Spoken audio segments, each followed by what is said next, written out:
Storm inbound. We're back. You storm inbound.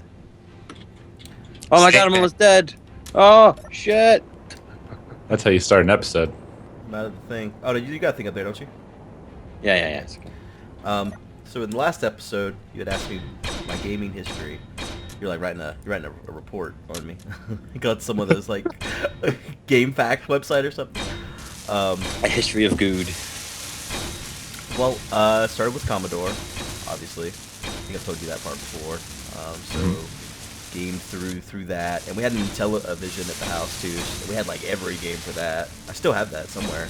So there's a lot of gaming through that. Like I think Burger Time was my favorite game on there. So I was always gaming through that type of stuff, and then we got Nintendo when I was when they first came out. So all the Nintendo stuff that was, but see that's the thing, not all the Nintendo stuff. Like I never got into Zelda at all. So there's been no Zelda in my history at all. Like even though when I've tried to play Zelda, I just couldn't get into it, I guess. But I remember I got an Easter basket from my mom. This is whenever my mom and dad were divorced, and so she'd mailed me an Easter basket when I was living here, and it had Crystallis in the Easter basket, and I played the shit out of some Crystallis. I remember you saying how much you like Crystallis or something like that. That's awesome. But never got into Zelda for whatever reason, just Crystallis. I play Crystallis. It's fun. I've never beaten it though. I was gonna beat it on YouTube, and I never got to that because there's a part where you have to like spend a little bit of time grinding, and I never got past that. Yeah, I said you were doing like a series or something like that, weren't you? Yeah. That's the only, or I think it's one of the only like 2 unfinished series on my channel. Is that? I can't think of another actually. It might just be that. I have so many unfinished shit. Oh, God. I'll go into that when we finish hearing about your history of gaming. But something happened at some point or other where I kind of fell off. Like, the only game I only bought a PlayStation just to have Final Fantasy VII, and that's really the only thing I ever really played on there for the most part. And then, like, about the time Nintendo 64 and stuff like that came out, that's, like, I remember my brother getting a Nintendo 64, but the only game I ever played on that, I played Mario a little bit. I remember whenever Super Nintendo came out, we didn't buy one, but we used to go rent them from the movie, or not from the movie theater, the rental place, and like rent like a Super Nintendo and like Mario. Me and Mom would play that a lot. But sometime after that point, when I started working, so I didn't spend as much time gaming, I guess. So like when the Nintendo 64 and all that stuff came out, I had like fallen out of gaming in regards to console gaming and that type of stuff. But soon after that's when I got my first PC that could run a game, and I remember being in like the NASCAR leagues, all through dial-up. So I played like a NASCAR league there for a while. But yeah, I missed gaming for the Nintendo 64 from that point on. I had a friend that had a Neo Geo, TurboGrafx 16, all that type of shit. Whenever we lived in Texas, yeah, he was super rich. He had money. Yeah. Those were $600, right? Oh yeah. I think at the time. Yeah. Yep. So I remember playing some of that type of stuff. He's also the guy that... sorry. Oh, he was just he's the guy that imported a Dreamcast from Japan for like $600 too before they came out in America. So you got to experience the gigantic VHS tape-sized cartridges of the Neo Geo then. Yeah. Well, I guess I totally skipped the Jaguar. Did you know the pipes were broken by here, by the way? Which pipes? On the welding. Oh yeah, that's why I'm standing outside of it looking at it, wishing I could fix it, because I just broke it all. We might need you, go. You need me? Yeah. For what? To weld the stuff? No, I think I got it. Or I think I know what it is. It's not moving or anything. It's just Why can't I put it in? Oh, you can't place a block here? No. You're not Something's even come near it. loose. What are you talking about? Whoa! Like, on my screen. Oh my god! Whoa! Way over there. Everything just jumped forward then. Oh, okay. Yeah, there you go. Had some sort of giant. I was like, bubble. why do we need to go? We're not that dumb. just a conveyor, man. Something needs to go there. It's okay, Milton. That was really weird. Things got really weird there for a second. Oh, I hear more. Jaguars? I never got Jag. Oh yeah. Atari Jaguar. When that came out, I dropped all my life savings on that Jaguar CD. You name it. Oof. And then we moved, and my Jaguar CD broke.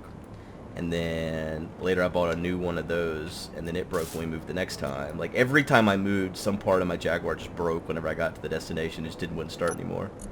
Aw. I have them all. I've rebought them all through eBay for the same fucking price I paid when I bought them new too. That's the thing. They don't lose value. You want a Jaguar? They're still $200. Well, they did, but everybody, like all of us who couldn't afford to get these things when we were kids, can now, and we're driving the price back up again on these fucking things. Unless you bought them a long time ago. No, it's well, like I said, I bought a couple throughout time, but the last time I bought them, it's probably been about 10 years now, I guess, at this point, that I rebought everything. Hell, I bet if I go back and try to start it, probably won't even fucking start. Just for no reason at all. Like, it's no wonder they went out of business. The Jaguars were notably shoddy, unfortunately. Yeah, it sucked. The only good game on it was Aliens vs. Predator anyways. Though there was this game that I wish I could play some more. I can't find the actual game. It's on Jaguar CD. It was a Highlander game. God, was it just the worst game ever made. But I feel like now that I'm a little bit older, maybe I could deal with it better or something. Like, it just had the worst controls, just everything about it. It's just the worst game ever made. I wonder if it was on awesome. anything else. Yeah, it's just Highlander on Jaguar CD. Someone out there knows my pain. I think I may have seen video of this somewhere. 'Cause, there's been a lot of people who've done like, this is a shitty video game. Yeah. That kind of stuff. Oh, maybe you're moving on me.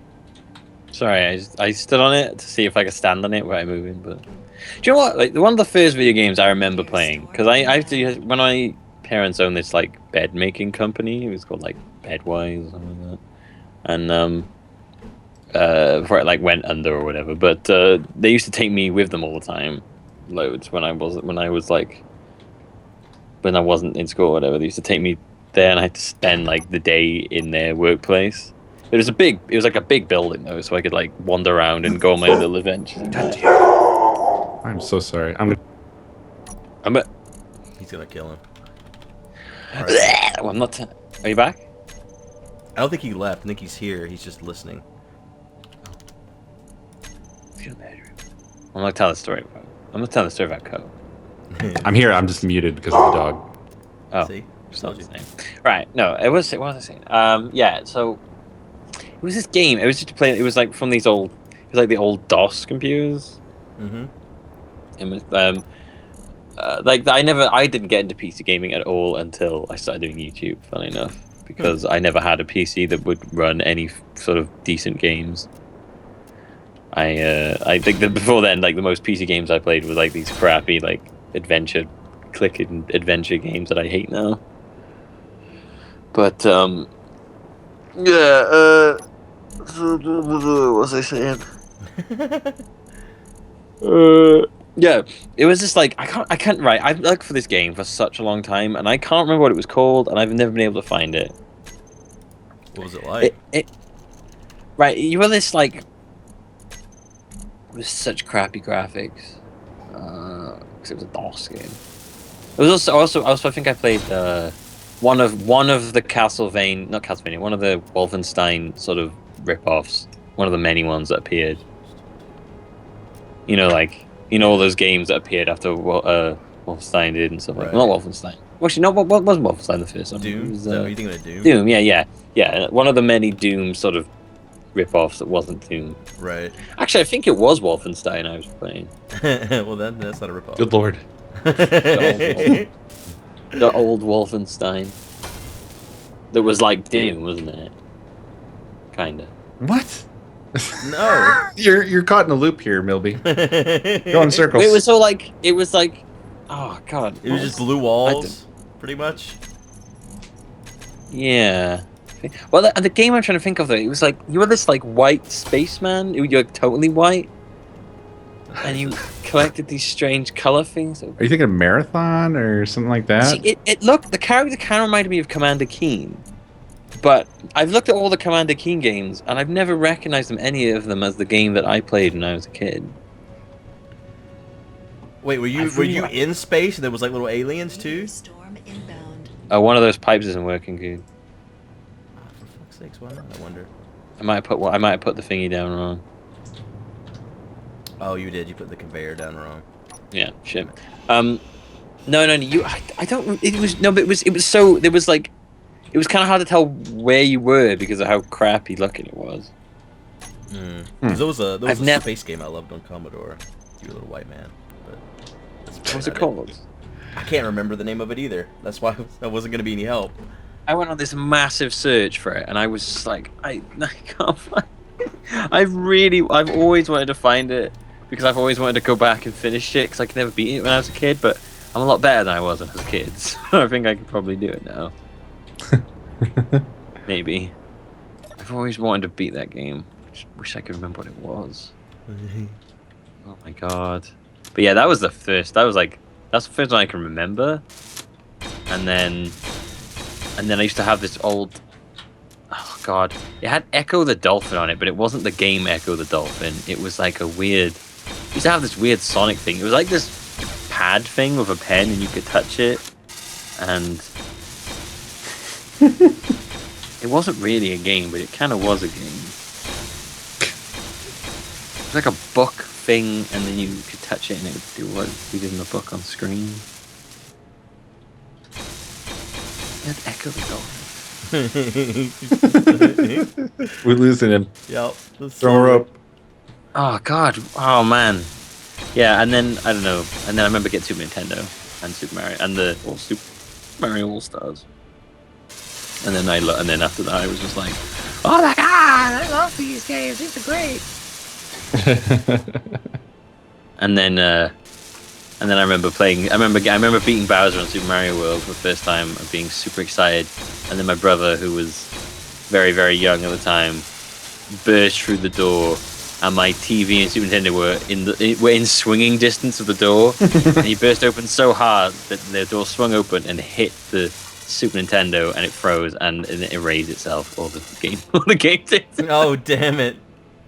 Super Nintendos are really good at doing that. Huh. Mine would always like randomly erase. Ever after that, it would always like randomly just erase different games. Yeah, I'm just gonna have to go out there and say. That might have just been your Super Nintendo. I know, like, after my brother fucked up my Super Nintendo, it was really good at racing games. Like, there was Diddy Kong's Quest was the best one we had. Well, actually, that was the cartridge that was the matter with that. There was this Diddy Kong's Quest card we had, and it wouldn't work very often. Like, you had to take a lot of the old blowing it and putting it in and out to get it to work. I don't know if the blowing it made any difference, but it definitely felt like it did. And I've hardly ever experienced that with Super Nintendo stuff. NES, yes. NES is very finicky.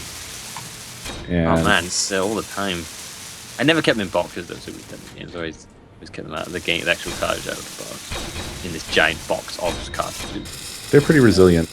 Yeah. You used to have the little plastic sleeves on the bottom of your Super Nintendo cartridges. Am I the only one? No, we did. Sleeves? Oh yeah, the little sleeves. Yep. You had different Super Nintendo, didn't you? We did have a different You one. had the ugly. You had the ugly purple Super and gray Nintendo. one. Yeah. You guys had the pretty Super Nintendo. We had the Famicom looking one. Yeah. Similar Japanese did. I don't know why like when they I did see- that. I still don't understand like what was so bad about that design that they had to make this special one for the United States. That was like Whenever I see the United States one, I'm like, oh my god, what's happened there? Why is it looking like that? It has transitioned into a world where everything is black and white, except for black is purple. And and oh god, yeah, no, Diddy Kong's Quest it was, and it used to. We put the game in, and then sometimes the game, often the cartridge was very funky, and often it would just your game data would be gone, and we'd be like, oh okay, whatever, we'll just play it again. And this one time we put it in, and there was a file on there that had been complete, like 100%. And none of us had ever done that before. And it was like I think we got it second hand. So it must have been some old save that had like been lost. It was inside the cartridge. That's amazing. Yeah. And then it popped back up, and we were like, "Whoa! Oh my god! It's like 100% complete." And then it disappeared again a couple of days later. And we never saw it. and we never saw it again. But I always remember that. It was so weird. Yeah, I think your Super Nintendo was broken, man. Oh no, that was the cartridge. That one. That was just like particular Deacon's Quest cartridge. Did that in everyone's Super Nintendo. Me and my friends both had the Super Nintendo. Did it in my way we put it. It was very funny. It was very finicky. I always found Super Nintendo to be kind of, well, as I got older anyway. I need to get a Super Nintendo again. Man, I wish lights in this game did anything. They drop your frame rate. They do that. That's true. That's something. That is something. It's definitely a thing. Like a lot of times, I don't feel like I'm like the typical gamer when it comes to like some of you guys like to play a lot more games than I did because I started working so young that I missed a. I mean, I played tons of games, but I missed a portion of what my generation considers the pinnacles of gaming because I was busy doing other things. Living life. It doesn't really matter. Well, I mean, I I missed a lot of them too, but you can play games anytime, so. Yeah. The reason I missed a lot of shit was just because I was like, whatever, I don't care. I don't know, like, I don't even know the reasons why some of the things I skipped. Like, Majora's Mask, I never played. Tomorrow's gonna be my first time playing it for real. And that one's sort of like one of those games that everybody played. Right. See, I think that there is a certain, like you said, you can play games anytime. I think I agree and disagree with that. 'Cause I think that's too much changes. Like I think if I played Final Fantasy VII right now for the very first time, I don't think I would refer back to that as, oh man, this game I can't believe how great this game. You know what I mean? Because that feeling you get when you see that opening scene, like you wouldn't get that now because you'd be like, oh, that's like shit. You know what I mean? That's exactly what I get. I didn't play it until I didn't play Final Fantasy VII for the first time until about 5 years ago. You're definitely not gonna have the experience you would have if it was new. I agree. I mean, I'm not saying that you'll be able to have that experience at all. I just meant that you literally can play them at any time. Yeah. But you definitely have to set your expectations. Like I wonder, like I love playing Mud. You mentioned I used to play Mud. I didn't even talk about that at all. But I mean, that consumed my life for many years, just playing Mud and been developing my own. Multi-user dungeon. It's all text-based. I don't think a lot of people can get into that now when they have things like World of Warcraft and stuff. But back then, everyone was on dial-up, so you didn't really have. I mean, EverQuest had come out. Go left. Yeah. You go left. Right. Have sex. You have sex. Like role playing in a forum. Yeah, that's basically what it was. It was funny because I didn't know such a thing existed, and I was trying to develop that technology inside of IRC. And then someone's like, "Why don't you just go play a Mud?" And I'm like, "What the fuck's a Mud?" And they're like, "That thing you're trying to make right now, it already exists. It's called Mud." I was like, "Oh, okay." That was a waste of time. Yeah, pretty much. I'd spent like 2 weeks just programming like bear AI about how a bear would interact with the people inside chat. That's awesome. That is awesome. Wow, I'm getting some massive lag spike. Oh, well, don't worry, the game just saved. I didn't even see that. You're so loud you can't even see the big blue screen comes up. It's like it doesn't come for you. It doesn't come for him. Nothing comes for me. Not anymore. Oh boy. Alright. All those farts. You can't make anything come for you anymore. But yeah, perspectives certainly would be different now on certain things. But I found that if I go into something with the mindset that I'm going to just appreciate it for what it is, I don't know. Shit, I'm have to get rid of this. It definitely doesn't apply to the general gaming public because there's a lot of people that just only want what's new. Or I think the mainstream of gaming only wants what's new, and past stuff is just really sort of reserved for those who are willing to dive in, but everybody else is like, whatever. Yeah. Well, you know, Yeah. that said, it's also weird how there's been such a resurgence in the last year of 80s style games. You know, you look at all these like games that are critically acclaimed, like Nihog or whatever, and it's like, listen, my daughter could have made that. Come on now. Well, a lot of these games actually do things that are more interesting than they might look. Like it's mostly looks that are. It's like this, like a lot of indie. It's like it looks like a Super Nintendo game, but it's got all these modern like gameplay mechanics that would never existed in a Super Nintendo game. Or actually, a lot of them have gameplay that has not existed before. Yeah, even in modern games, which is interesting. That's what makes having those games worthwhile. Is not the fact that they used a retro aesthetic, but that they are actually exploring gameplay that hasn't been explored. Not all of them do that, but I get a bonus. That I love that look. I love that style. Like I really like the pixel art stuff. Well, I just think it's just get, like, nostalgia that you feel, though. I believe personally. I don't know. I'm not inside of you, but I disagree. That's I really like that I think, style. I think that's a perception or a common explanation for why that's popular, but it's actually, I, like Milby, like that art style. I just like it independently. It's not a nostalgic feeling. I just wonder if you still would have feel this way, would feel this way if you hadn't grown up at a different time in your life, or time in the world, not in your life. You know what I mean?